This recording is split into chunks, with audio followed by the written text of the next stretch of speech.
appesendo ancora più, lo riscalderei 10 secondi al microfono. Cosa? Ah, questo?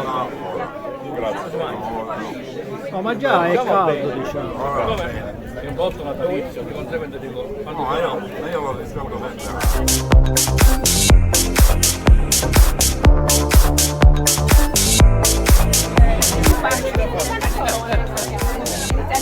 Questo panettone è meraviglioso, è più